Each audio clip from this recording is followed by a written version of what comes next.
The mind plays a big role in your spiritual journey. Some people think the mind gets in the way and should be ignored or removed, but that's not true. Saying the mind is a problem for spiritual growth is like saying your body or your heart is a problem. The mind isn't the issue, it's how you use it.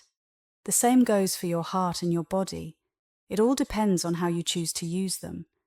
The mind creates thoughts, but you are not your thoughts. You can notice when you're thinking, right? You're aware that you have thoughts.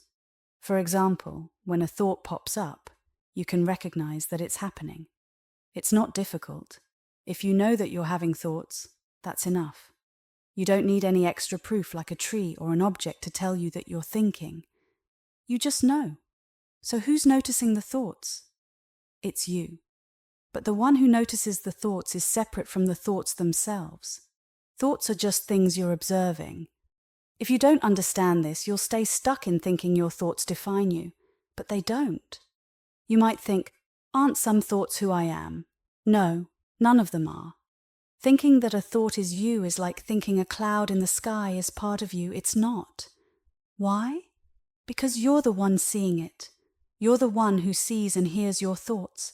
You're the one aware of them. If a thought says, I don't like this, you're the one who notices that voice in your head. There's a voice, and you hear it. This awareness is who you really are. You are the consciousness that knows when there are thoughts, feelings, or sensations. This awareness has always been there, and it will always be there. It's not something mystical or complicated, it's just the simple truth. You are not your thoughts, but the one who sees them. Thoughts are constantly running through your mind, and you are aware of them. Think of it like this. Imagine a car. You might own the car, but the car isn't you. It's just something outside of you that you are aware of. The same goes for a house or even people, like your husband or wife. If they leave, the same you that knew they were there will know when they're gone. You are the consciousness that's aware of everything you experience. Thoughts, just like everything else, are objects that you can observe. For example, you might think, I love her so much, and later, I don't like her anymore. It's the same you observing both thoughts and feelings. You don't change. You are the awareness behind it all. It's like a light shining on different objects. If the object turns green, the light stays the same. If the object breaks or gets fixed, the light doesn't change. The light just shines on whatever is in front of it. That's how consciousness works. It's like a light that shines on your thoughts, your emotions, and everything you experience. Now, when your thoughts change from I like her to I don't like her, it's not you that changes. Only the thought changes. Growing spiritually means understanding this. It's simple but powerful. You are the one who notices thoughts, not the thoughts themselves. You don't need proof from science to understand this. You can feel it. You know you're aware of your thoughts. That awareness, the fact that you're in there noticing your thoughts, is the deepest truth. The challenge comes when we can't stay centered in that awareness. Some thoughts have a way of pulling us in. They're powerful and can distract us from being calm and clear. It's like you're sitting in the seat of awareness, just watching. But then a thought comes along and pulls you out of that seat. You get lost in it. Some thoughts are stronger than others. Have you ever had a song stuck in your head all day? It's playing in your mind, and you're aware of it. But if that song reminds you of a breakup or a sad moment, it might start bothering you. That's when you stop just observing and start getting pulled into the emotion attached to the thought. But remember, the song is just another object. It's something you're aware of. So what is the mind? The mind is where thoughts exist and where they are created. Thoughts come and go like waves in the ocean. Just as waves are part of the ocean, thoughts are part of the mind. They rise and fall, and you're the one watching them. If you could always stay in that place of simply being aware of your thoughts without getting caught up in them, you'd be enlightened. That means you don't get pulled down by your thoughts. When you don't get dragged into them, you stay in your natural state of consciousness. You don't need to meditate or do yoga to stay in that state. It happens effortlessly. Staying in the seat of your awareness means you are always calm, centered, and in control, no matter what thoughts or emotions pass by. So, what happens if you stay in your seat of consciousness? When you remain centered in your consciousness, it's not a neutral experience, it's something amazing. Consciousness itself is full of joy, energy, and peace. It's the highest state of being. Consciousness is like the source of everything, including God. It's the beginning and the end of all things. Everything else, like your thoughts or the world around you, is just something you're aware of, but it's not you. When you stay in your seat of consciousness, you remain fully aware that I'm here. Nothing pulls you out of that centered, calm state. This is what it means to be centered in yourself or in your soul. They call it the self because that's who you truly are, the one who observes, not what's being observed. You're not your thoughts, emotions, or the things you look at. You're the awareness behind them. That's the core of who you are. Everything else in the universe, whether it's a person, a car, a building, or a tree, is just an object of your awareness. It's something the light of your consciousness is shining on. No matter what you're looking at, the light, your awareness, stays the same. The object may change, but you don't. You're always the one observing. So, what happens if you don't get pulled into your mind or your thoughts? Then, you stay in your true self, the seat of consciousness. This state is pure awareness, where you are the subject and everything else is just an object. You might still notice objects around you, but they no longer pull you in. Think about how you can see white lines on the road, clouds in the sky, or trees as you drive by. They don't distract you or pull you down into them. You're aware of them, but they don't take over your focus or disturb you. When you stay in this seat of consciousness without getting dragged down by thoughts and emotions, you start to discover deeper truths about yourself and life. Here's the thing. There's a force in life that pulls you down into your thoughts, emotions, and distractions. But if you stop getting pulled down, something else happens. A force starts pulling you up instead. Most people never experience this because they're too busy being dragged down by their thoughts and emotions. When you're no longer being pulled down, you'll notice this upward force. It feels like it's lifting your consciousness from behind you while everything else you're aware of is in front of you. Usually, your attention is focused on the outside world, on your thoughts, or what's in front of you. But when you stop getting dragged into that, you'll realize there's something deeper pulling you upward toward a higher state of being. If you let yourself get lost in your thoughts or emotions, it's like drowning in the ocean. You don't even realize where you are because you're so deep into it. When your consciousness is pulled down, you lose touch with your center. You might feel overwhelmed by your thoughts or emotions, and it's easy to get lost in them. But once you stop letting yourself get pulled down, you'll stay centered in your awareness, and that's when you'll start to experience the deeper power of consciousness pulling you up. When you're stuck in a thought, you might feel lost in it, with no clear sense of direction. You can't tell if you're up or down, left or right. The thought has consumed you.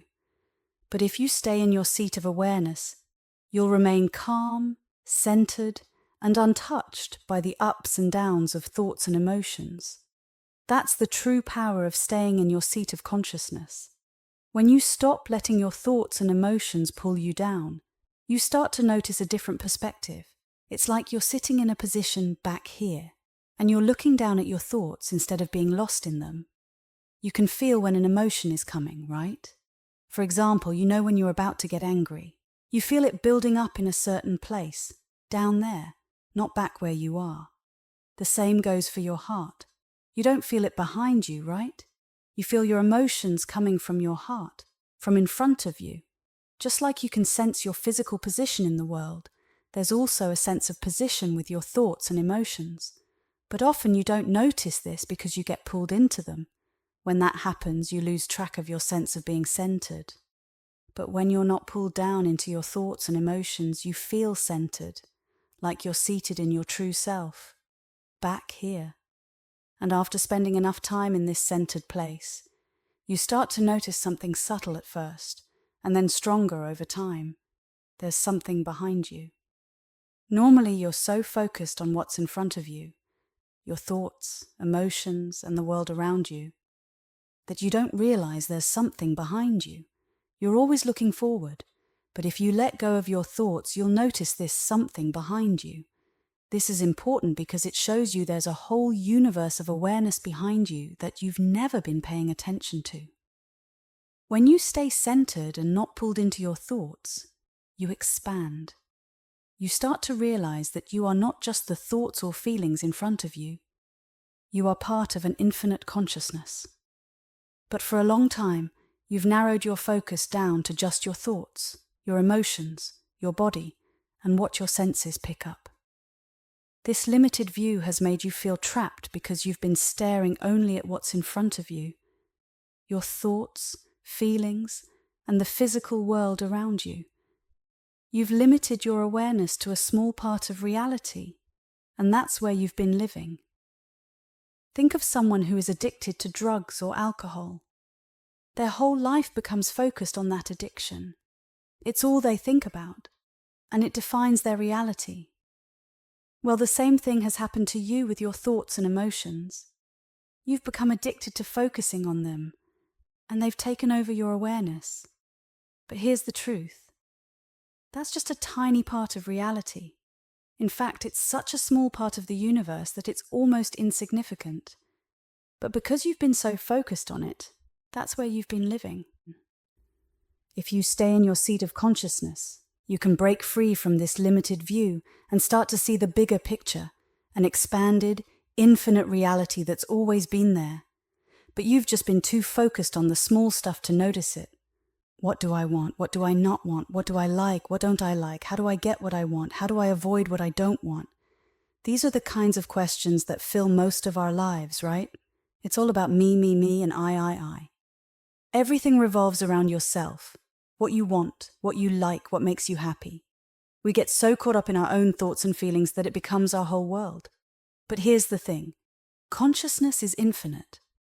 There is one universal consciousness, and it's so much bigger than just you and your thoughts. Consciousness can focus on anything, and right now, most of us are focusing on ourselves. What happens when you stop doing that? When you stop focusing only on yourself, you realize, oh, I'm not stuck in my own little world. I'm not trapped in my thoughts. I'm here, back in a bigger space. When that happens, something amazing starts to occur. You begin to feel a force pulling you upwards, pulling you back to your source, the place where consciousness comes from. So what is this source? Where did the real you come from? When you stop focusing so much on yourself and let go, you get pulled back to your source. The more you let go of your attachment to your thoughts, feelings, and worries, the more you are pulled back into this source of consciousness. And here's the most important part. Consciousness isn't just neutral or blank. It's full of joy and energy. In the Hindu scriptures, they call it Sat Anand, eternal conscious ecstasy. That's what you are at your core. At the deepest level, you are not your thoughts, your problems, or your desires. You are this pure, ecstatic energy that's always there. When someone becomes enlightened, this is what they realize. They understand who they really are. They're no longer caught up in their personal worries and desires.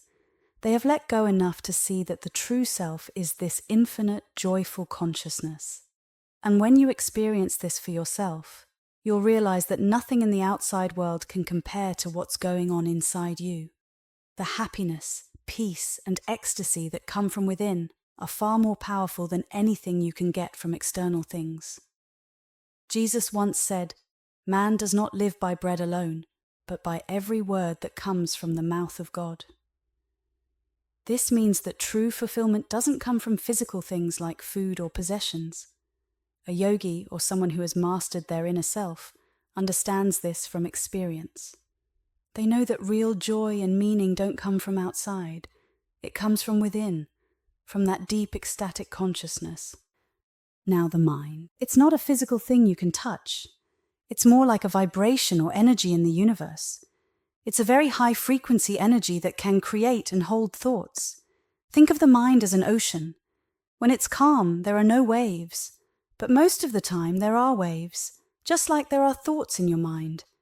These thoughts are like waves forming in the ocean. They're temporary, and they come and go. But no matter how many waves there are, the ocean is still the ocean. The same goes for your mind. Thoughts are just waves in the ocean of your mind. They rise up, but they aren't permanent, and they don't define who you are. When you understand this, you see that thoughts are just part of the mind's natural movement, just like waves are part of the ocean's movement. And when you're not caught up in those waves, you can experience the vast, peaceful ocean of consciousness behind them. So, what's the problem with the mind? Why do people say you need to quiet your mind, whether through meditation, yoga, or practices like Buddhism? It's not because the mind is bad or evil. In fact, the mind is neutral.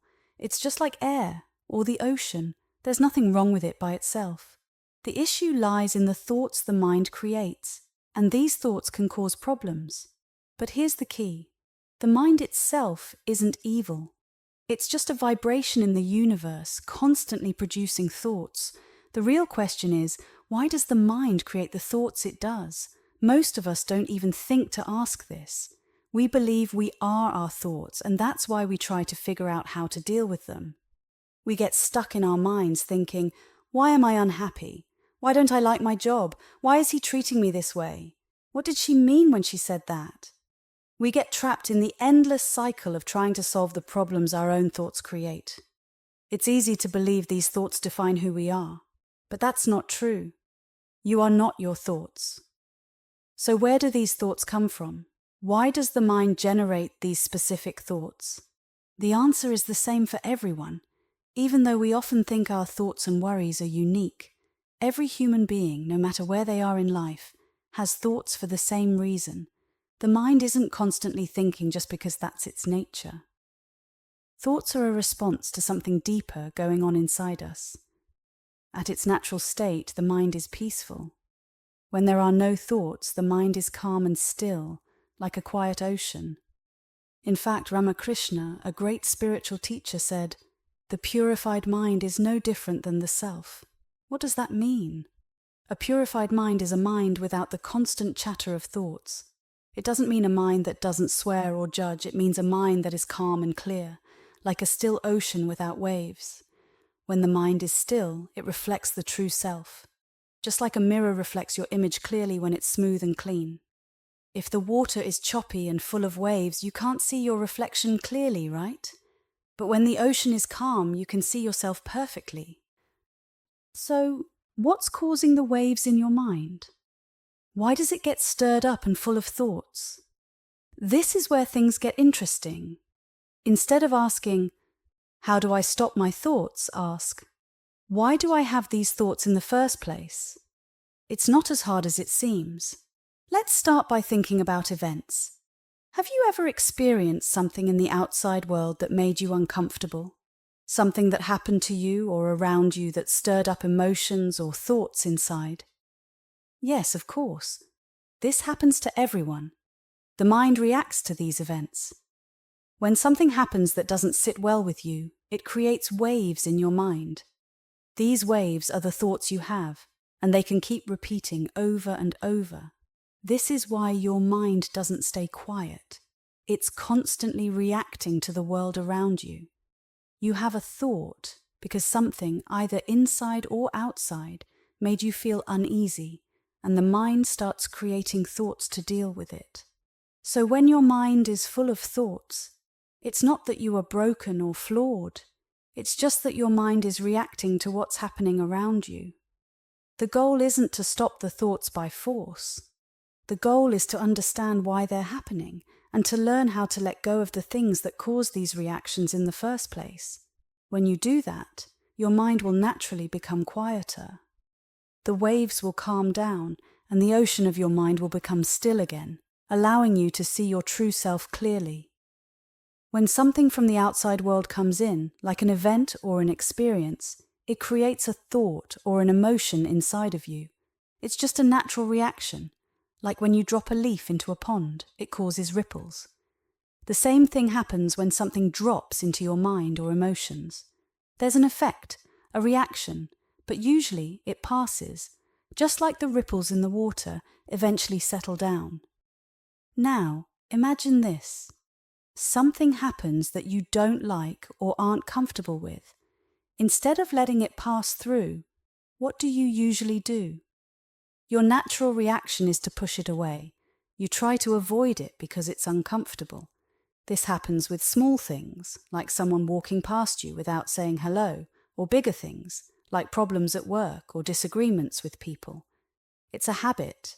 Anytime something makes you uneasy, you try to resist it or push it out of your mind. Let's talk about why that happens. You have something powerful inside you called willpower. It's a part of your consciousness, the part of you that's aware and alive. This power allows you to focus on things and control what's happening inside your mind. For example, when you focus on a thought or emotion, you're using your willpower to either hold on to it or try to push it away. It's like when you use a magnifying glass to focus sunlight onto a single spot. It becomes powerful enough to start a fire. Similarly, when you focus your consciousness on something, you give it energy and power. So, when something uncomfortable comes into your mind, like a thought or an emotion, you can use your willpower to focus on it and try to push it away. But here's the thing. Most experiences you have, whether big or small, usually just pass through you naturally. Like leaves floating on water, they come, make a small ripple, and then disappear. In fact, 99.9% of everything that enters your mind from the outside world, whether it's the sight of trees, cars, or random people, doesn't cause any lasting disturbance. It just flows through and you barely notice it. The problem is when you latch onto certain things that make you uncomfortable. Instead of letting them pass through like the leaves, you resist, and that's what causes trouble. But if you learn to just let these experiences flow through, without reacting or pushing them away, they will eventually settle down on their own. That's how your mind can return to peace, by allowing everything to come and go naturally, without fighting it. There's that tiny 0.1% of things that really bother you. Why is that? It's because something comes into your mind or emotions that you don't like, and instead of letting it pass through, you focus on it. You may think, I don't want to feel this, but by doing that, you're actually paying more attention to it. It pulls your focus in, and now you're stuck on it. So even though you're saying, I don't want to deal with this, what you're really doing is giving it power by focusing on it. You might not even realize this is happening. It's like you're in the background, behind all your thoughts and feelings, and things are flowing toward you. Imagine everything you experience is like a river, flowing through your senses, mind, and heart before it reaches the deepest part of you, like the river flowing into the ocean. But when something uncomfortable shows up, you're like, I don't want this. You try to stop it from getting too deep inside. Now think about those moments when you don't resist at all, when you let something in fully. Have you ever experienced that? Maybe it was a moment of love where you just melted. You didn't fight it. You let it flow through you completely. It's that deep, intimate feeling where you're so overwhelmed by love or beauty that you lose yourself in it. You might have felt it during a stunning sunset, where the colours are so beautiful they take your breath away. Or maybe it happened when listening to music, where a song moves you so deeply that you feel it all the way inside. You don't resist those moments. They just touch you to the core, and you melt into the experience. Those moments are magical because there's no resistance. You're not trying to control or push anything away. You're just open, and it flows all the way through. That's why it feels so beautiful. You're allowing yourself to be touched at the deepest part of your being. But here's the key. Being open is your natural state. You don't have to try to be open. You just have to not close. When you don't close, everything can flow in and touch you deeply. But most of the time, We resist. When something uncomfortable comes in, like a negative thought or a bad feeling, we tighten up. We resist it, and that creates all sorts of problems. We do this all day, every day, with big and small things, pushing away what we don't like and holding on to what we do. In fact, a lot of psychology is based on this idea. Think about when you were a child. Maybe your mom did something that upset you, like taking away your favorite toy too soon. You couldn't handle the feeling back then, so you resisted it and pushed it away. But here's the thing. That feeling didn't just disappear. It stayed inside of you, and it's still there, even years later. Sometimes, when something happens in the present that reminds you of that old feeling, it comes back up. You might feel a little rumble inside, or sometimes it hits you hard and you get really upset, even if it's been 30 or 40 years since it first happened. So, the big idea is this. Most of our resistance comes from not wanting to experience something uncomfortable, but the more we resist, the more we get stuck on it. If we can learn to let things pass through without closing off or pushing them away, we'll be able to live in a more open and peaceful state. That's when life flows smoothly, and we don't get caught up in those uncomfortable ripples. Can things from your past that were hard or uncomfortable still affect you 20 years later? Yes, and that's because you kept those feelings inside. You didn't deal with them at the time, so they stayed stuck in your mind. Imagine your mind as a still pond, and something from the outside, like a leaf, falls in, causing waves. You couldn't handle the waves, so you pushed them away. By doing that, you actually stored those feelings deep inside. This is one of the most important lessons on your spiritual journey. You did this. It's not because of your mum, even if she did something 20 or 30 years ago. That was in the past. The fact that those feelings still affect you today isn't because of her. It's because you've kept them alive in your mind. Whether it was something your mom did or a breakup from a long time ago, those feelings are still there. They pop up whenever something reminds you of them, making you scared or causing problems in your relationships. It's because you stored them inside. In reality, those emotional waves are meant to come and go naturally. An enlightened person can let those feelings pass right through them. They feel it, maybe even feel pain in their heart or thoughts in their mind, but it flows through and doesn't stick. That's why they remain calm and clear. There's a story about Ramakrishna, a wise spiritual teacher, who was asked if an enlightened person ever feels anger. He said, "Yes, but it's like writing on water. If you try to write on water, it disappears immediately, leaving no trace." That's what it means to let emotions come and go. They pass through, leaving you in a calm and centered state. When you reach this kind of enlightenment, you no longer get stuck in the emotions and problems of daily life. Things may happen, but they pass through you without holding you down. And because you stay in this higher state, you can bring more beauty and goodness into the world. That's how great beings like Buddha and Christ made such a big impact. They lifted up everyone around them, helping others rise to a higher level. But we can't handle things like that easily, so let's not focus on that. Why? Because when uncomfortable feelings or situations come up, we have an automatic reaction. We want to push them away. We don't want to deal with them. We tell ourselves, "That's not coming back in here." Maybe we'll accept the hug, but not the words that hurt us. Isn't that right? How quickly can that shift from being open and happy to, "What did you just say?" It happens in the blink of an eye, even faster, because you closed yourself off. You did that. You shut down. When you push those feelings away, you create something called a samskara, a mental and emotional pattern that gets stored inside you. So now, you're starting to store all these little things. Where do they go? Freud would call it the subconscious. You push them down, repress or suppress them. Even the smallest things can hurt, like saying hello to someone and not getting the response you expected. It could be something as simple as the tone of voice when someone says, "I love you." Maybe they said the right words, but not in the way you wanted, and it hurts. Do you see how sensitive this is? One moment everything is fine, and the next moment you feel hurt.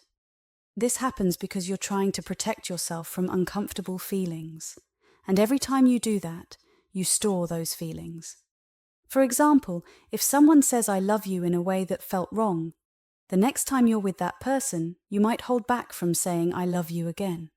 Why? Because you don't want to feel the same pain of hearing a response that doesn't feel right. You've stored that pain inside, and it may stay there for a long time, affecting how you connect with that person. You may never be as open with them again, all because of that hurt you stored. This is what happens over time. You've stored so many of these emotional experiences in your mind and even in your body. This is why your thoughts are the way they are. They're not really your own thoughts. They're just energy trying to pass through you. But it keeps getting blocked by all the stuff you've stored inside. So, here's the thing. The reason you don't like certain things isn't random. It's because they remind you of past experiences. Maybe you used to love going to a particular restaurant, but now you avoid it completely. Why? Well, it might be because that's where you always went with your ex before you got divorced. That's what's really going on. The things you like or dislike, they aren't just about the thing itself. They hit on your memories, your past experiences, and that stored up energy inside of you. I've been talking about this energy, right? It's always trying to rise up, always flowing, but it hits those emotional blockages you've kept inside. No matter what, that energy wants to come up, but every time it encounters those memories or emotional baggage, it gets blocked. When this happens, it affects how you feel. For example, if someone says something you like, you suddenly feel good because you're open to it. But if they say something that doesn't sit well with you, you feel bad and close off. Why? Because these emotional blockages, things you've stored inside, control how open or closed you are. And here's the thing, you've stored a lot of stuff. Think of it like the stars in the sky, countless. It's not just the big life-changing moments. You store small things too. You might think, it's too hot here. I don't like living in Florida. Maybe I should move. Then before you know it, all your thoughts revolve around that one small annoyance. That's how it works. Every little thing gets stored in you. Let's say you go to a restaurant and the food makes you sick. You don't just let it go. Imagine you take the leftovers home, put them in a room, and every morning you taste a little bit to remind yourself how bad it was. You keep doing this so you never forget. But here's the thing. By constantly reminding yourself of it, you're keeping yourself sick. You're not letting it go, you're storing it. So, all this stuff that bothers you, you've stored it inside yourself. You think by storing it, you're protecting yourself, making sure it won't hurt you again. But what you don't realize is that by holding on to it, you're just making sure it continues to disturb you. If you keep holding on to every little thing that upsets you, then all you'll feel inside is that disturbance. And because of this, you're constantly working to make everything feel okay, trying to control situations so that nothing triggers those old disturbances. That's why your thoughts are the way they are. It's complicated because all this stored stuff mixes together, like a virus in a computer. You don't even know how it's going to show up, but it will. It's like energy trying to flow through you, but all those blockages create disruptions like rocks in a stream that create ripples and waves. So sure, you can work on aligning your energy or focusing on your chakras, but as long as you have all that stored emotional baggage down there, blocking the flow, you're not going to get very far. Here's what's really happening. When you feel off, like your energy is messed up, your first instinct is to fix it, right? Maybe you breathe deeply, do some yoga, go for a run, call a friend, or do anything to make yourself feel better. And don't get me wrong, those things can help in the moment. They can make you feel okay when the energy inside feels all tangled up. But that's not solving the root of the problem. The truth is, the energy itself isn't messed up at all. The energy is pure and beautiful. It's life force, chi, spirit, whatever you want to call it. The problem is that when this energy flows up inside of you, it hits all the emotional baggage you've stored over time, and that's what creates the disturbance. The energy is still good, but it's getting blocked by all the stuff inside of you. Most people think, why is my energy all messed up? What do I need to do to fix it? But that's not the real question. The real question is, why is your energy disturbed in the first place? The energy itself is fine. It's just hitting all the emotional and mental clutter you've got stored inside. It's like a stream of water that's full of leaves, rocks, and debris. No matter how much you try to clear the surface, the water won't flow smoothly until you get rid of what's clogging it up. So you have a choice. You can either keep trying to patch things up, compensate for the emotional clutter inside of you, or you can dig deeper and clear that stuff out. Because once you clear it, you'll naturally feel good, and the energy will flow freely. You're capable of feeling peace, joy, even ecstasy all the time. But it won't happen if you just keep focusing on fixing the surface level disturbances. You need to look at why you're not okay in the first place. Take loneliness, for example. You might feel lonely and think, I need to find someone to be with. That'll fix it. But that's just covering up the real issue. You're not lonely because you don't have someone. The loneliness is coming from inside, from emotional blockages, and finding someone isn't going to clear that out. Or maybe you're scared. You think the fear is coming from outside. Like you don't feel safe because there aren't bars on the windows or something. But that's not it. You're not scared because of external reasons. You're trying to compensate for the fear inside by focusing on outside things. But the real issue is internal. Same with boredom. When you feel bored, you think you just need something exciting to do. But that's not true either. Boredom happens because your energy isn't flowing freely. You're blocked, and that's why you feel unmotivated. When the energy is flowing, you're excited about everything, even the simple stuff. Imagine being so in tune with your energy that you're excited to do the dishes, or take out the trash, or clean the toilets. It's not that you need to find something exciting to inspire you. It's that your energy is blocked, and that's why you're not inspired. When you clear those blockages, life becomes exciting, and you're always enthusiastic, no matter what you're doing. So, instead of constantly trying to fix the surface level problems, put some energy into understanding why you're feeling disturbed in the first place. Clear out those blockages, and the energy will flow naturally, and you'll feel good all the time. Mother Teresa used to visit people with leprosy. People would say, "Oh, wasn't she so selfless, always helping the sick?" But that's not why she went. She didn't go out of some sense of duty or obligation. She went because she genuinely loved being with them. She loved those people, and spending time with them brought meaning and joy to her life. It wasn't a sacrifice. It was something she wanted to do because it made her feel alive and full of purpose. Now here's the thing. That same kind of energy, that enthusiasm and inspiration, is inside of you too. You have the ability to feel excited and passionate about life, just like she did. You have that potential to be full of energy and purpose in everything you do. But why don't you feel it? Why aren't you always excited and inspired? It's because you're blocked.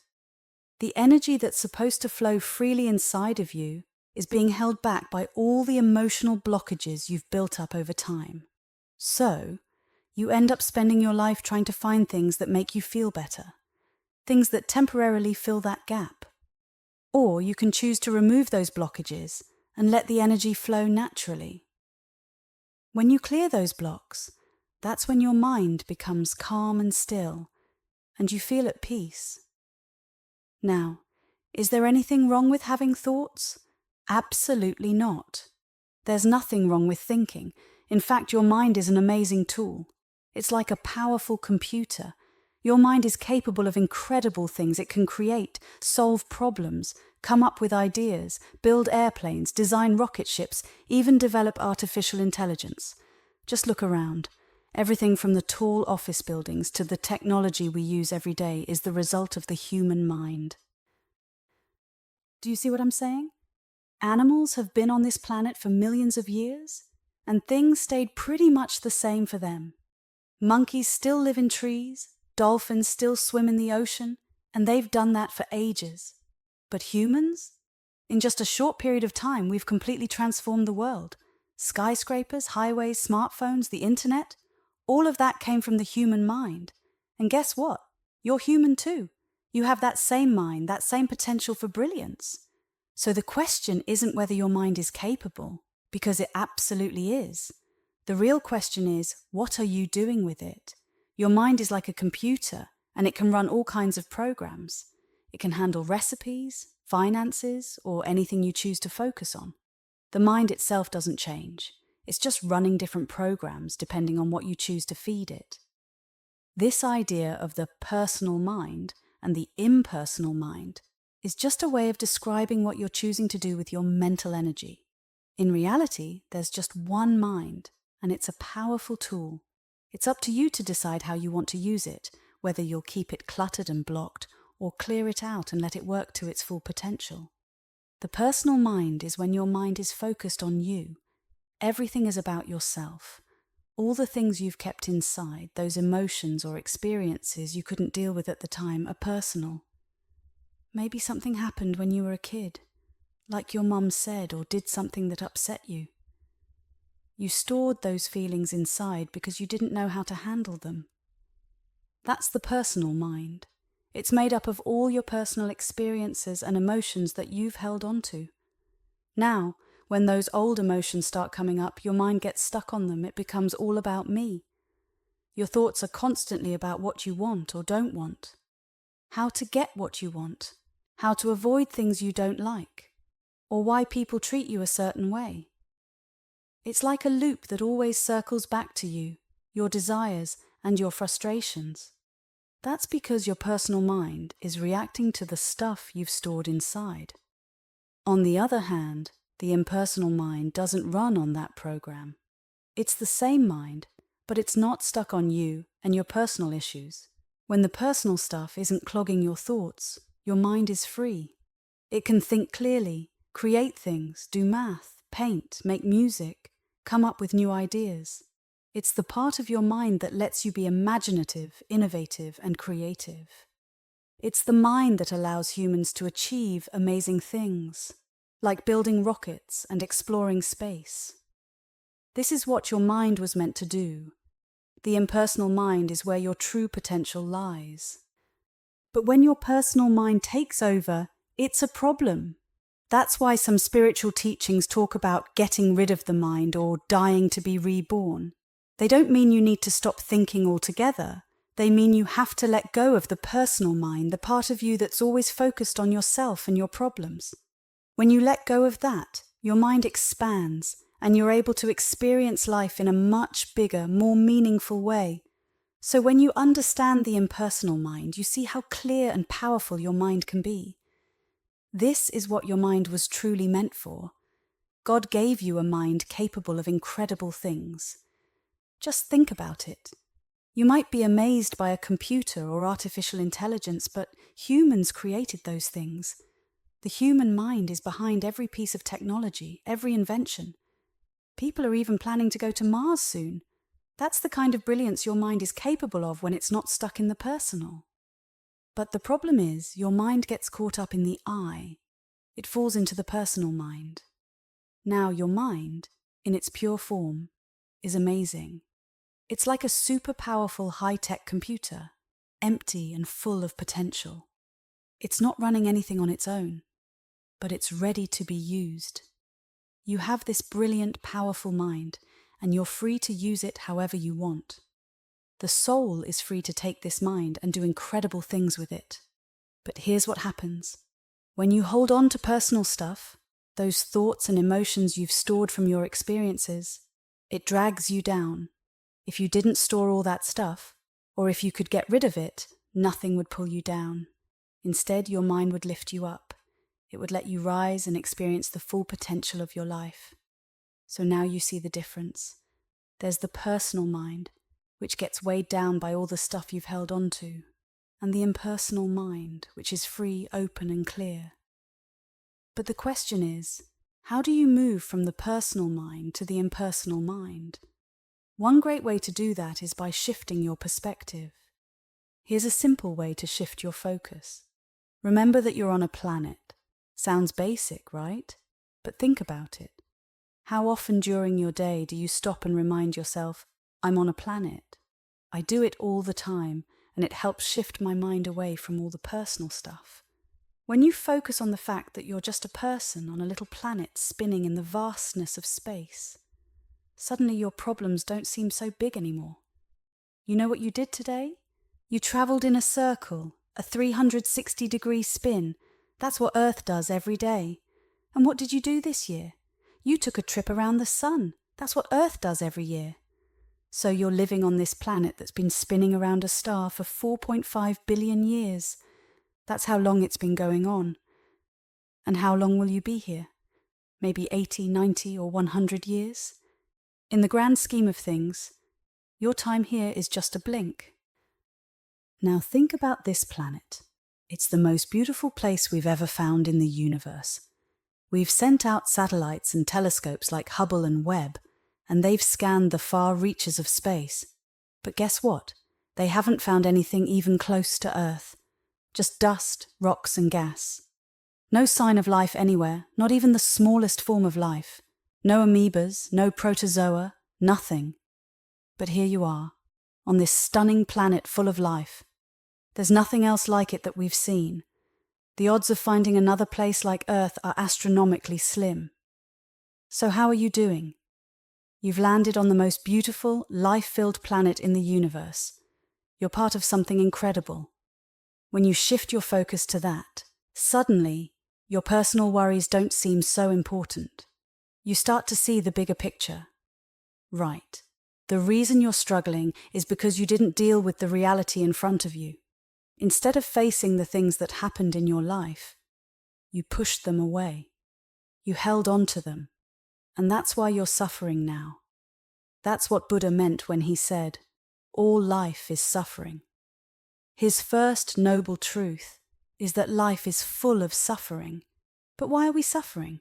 Because we couldn't handle the reality of what happened, so we stored it inside. Now we're stuck trying to fix it, trying to make everything okay. Life is what it is. This world, this planet, it just spins, going nowhere and everywhere at the same time.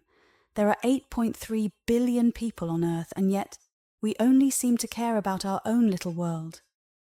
No, I care about my child, you say. But look at that, it's still about your child, your house, your job. It all comes back to you, right? That's where the problem is. You've made it all about you, and that's how you got lost in your personal mind. But you can wake up from this. You can use your mind, the powerful intellect you have, to step back and see the bigger picture. Just think about this for a second. 1.3 million Earths could fit inside the sun. That's right, the Earth is just a tiny dot compared to that massive star. And that's just one star in the universe. Now, with all that perspective, you still can't handle your life here. You can't come down here and enjoy the ride? There are so many things to do on this planet. Computers, relationships, raising kids, creating things. You have the chance to experience all of this. Why not have fun with it?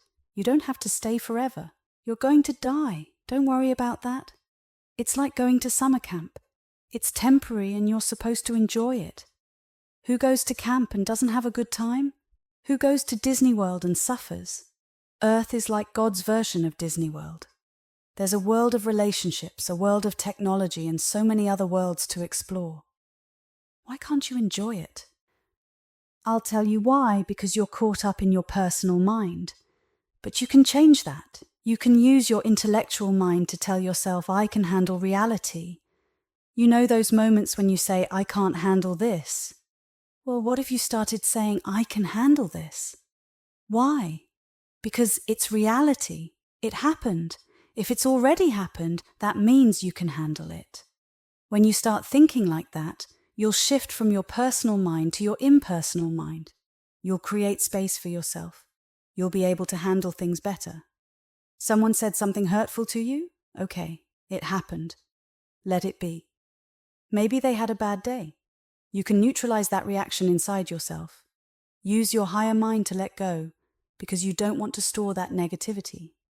Now, the problem comes from storing stuff. You hold on to things you couldn't handle in the past. And that's why your mind and heart feel the way they do now. Instead of feeling joyful, instead of feeling close to God or connected to the universe, you feel weighed down. And it's because of all that stuff you've stored inside. If you don't want to store more, then work on letting it go. You don't have to hold on to everything that bothers you. But that's what happens when you've got all this stuff stored inside you.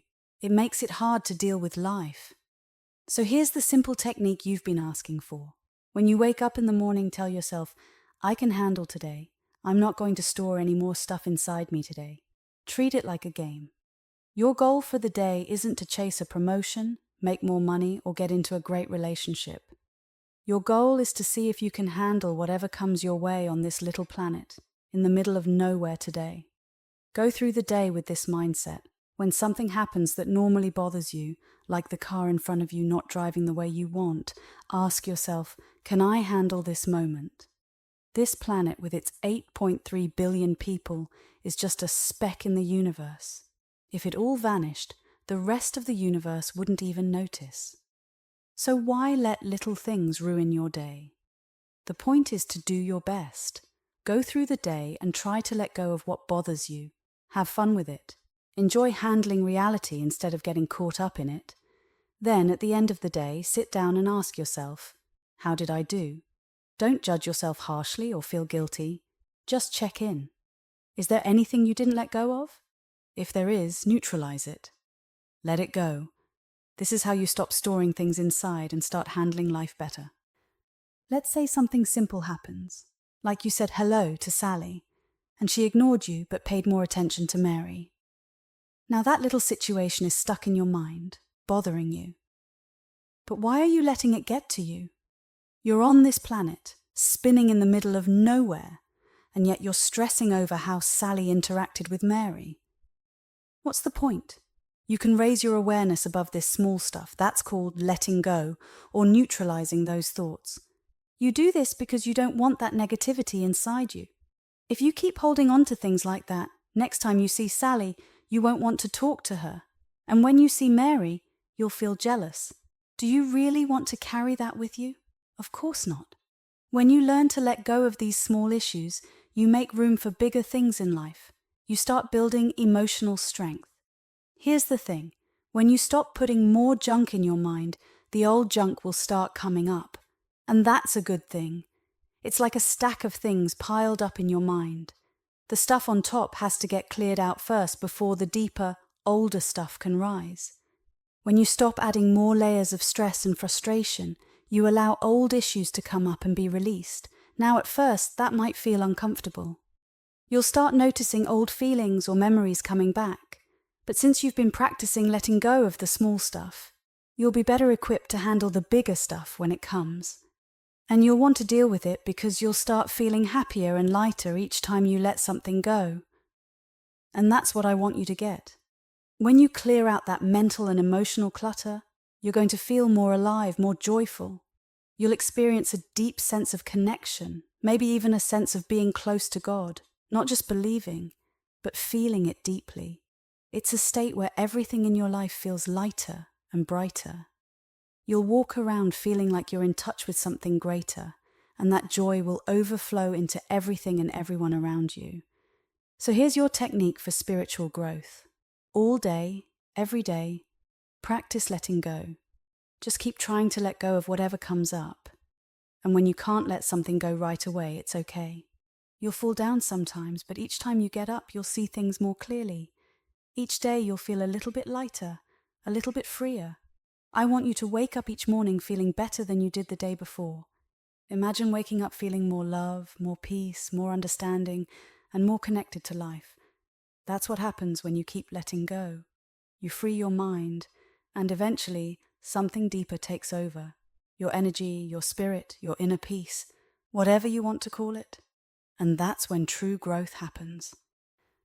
Thank you for listening.